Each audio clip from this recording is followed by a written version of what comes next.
ಹರೇ ಕೃಷ್ಣ. ನಮಸ್ಕಾರ ರೀ ಎಲ್ಲರಿಗೂ. ನಿಮ್ಗೆ ಏನಾರ ಎಸಿಡಿಟಿ ಪ್ರಾಬ್ಲಮ್ ಅದ ಅಥವಾ ನಿಮ್ಮ ಫ್ರೆಂಡ್ಸಿಗೆ ಏನಾರ ಎಸಿಡಿಟಿ ಪ್ರಾಬ್ಲಮ್ ಅದ, ನಿಮ್ಮ ಫ್ಯಾಮಿಲಿ ಪೀಪಲಿಗೆ ಏನಾರ ಎಸಿಡಿಟಿ ಪ್ರಾಬ್ಲಮ್ ಅದ, ಹಂಗಂದ್ರೆ ಈ ರೀಲ್ ನೀವು ಸ್ಕಿಪ್ ಮಾಡಿದೆ ಎಂಡ್ ತನಕ ನೋಡ್ರಿ. ಇದು ಜೀರಿಗೆ ಸೂಪ್ ಅಂತಂದು.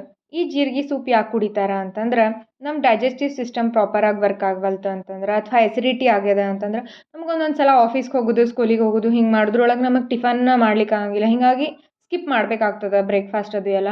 ಹಿಂಗಾಗಿ ನಮ್ಗೆ ಎಸಿಡಿಟಿ ಪ್ರಾಬ್ಲಮ್ ಆಗಿ ಡೈಜೆಸ್ಟಿವ್ ಸಿಸ್ಟಮ್ ಪ್ರಾಪರಾಗಿ ವರ್ಕ್ ಆಗಲ್ಲ, ಚೆನ್ನಾಗಿ ಹಸಿವೆ ಆಗಂಗಿಲ್ಲ. ಅಂಥ ಟೈಮ್ ಒಳಗೆ ನಾವೇನು ಮಾಡ್ಬೇಕಂದ್ರೆ ಒಂದು ಸ್ವಲ್ಪ ಮುಂಜಾನೆ ಅಥವಾ ಸಂಜೆ ಮುಂದೆ ಹಿಂಗೆ ಜೀರಿಗೆ ನೀರು ಕುಡಿಬೇಕು. ಅಂದ್ರೆ ಜೀರಿಗೆ ಸೂಪ್ ಲೈಕ್ ಫಸ್ಟ್ ಒಂದು ಇದು ಹೆಂಗೆ ಮಾಡೋದು ಅಂತಂದ್ರೆ, ಒಂದು ತಂಬ್ಗೆ ಒಳಗೆ ನೀರು ತೊಗೋಬೇಕು ಅಥವಾ ಗಿಂಡಿ ಒಳಗೆ ನೀರು ತೊಗೋಬೇಕು, ಸ್ವಲ್ಪ ಜೀರಿಗೆ ಹಾಕಬೇಕು, ರುಚಿಗೆ ತಕ್ಕಷ್ಟು ಉಪ್ಪು ಹಾಕಿದ್ರೆ ಅದನ್ನ ಗ್ಯಾಸ್ ಮೇಲೆ ಇಟ್ಟು ಕುದಿಸಿದ್ರೆ ಆಯಿತು, ಜೀರಿಗೆ ಸೂಪ್ ರೆಡಿ ಆಗ್ತದೆ. ಇದನ್ನ ನಾವು ಸ್ವಲ್ಪ ಉಗುರು ಬೆಚ್ಚಗಿದ್ದಾಗಲೇ ಕುಡಿದ್ರೆ ಫುಲ್ ನಮಗೆ ಡೈಜೆಸ್ಟಿವ್ ಸಿಸ್ಟಮ್ ಎಲ್ಲ ಪ್ರಾಪರಾಗಿ ವರ್ಕ್ ಆಗ್ಲಿಕ್ಕೆ ಸ್ಟಾರ್ಟ್ ಆಗ್ತದೆ. ಇದು ಸ್ವಲ್ಪ ಕನ್ಸಿಸ್ಟೆಂಟಾಗಿ ಮಾಡ್ಕೊತ ಹೋಗ್ಬೇಕು.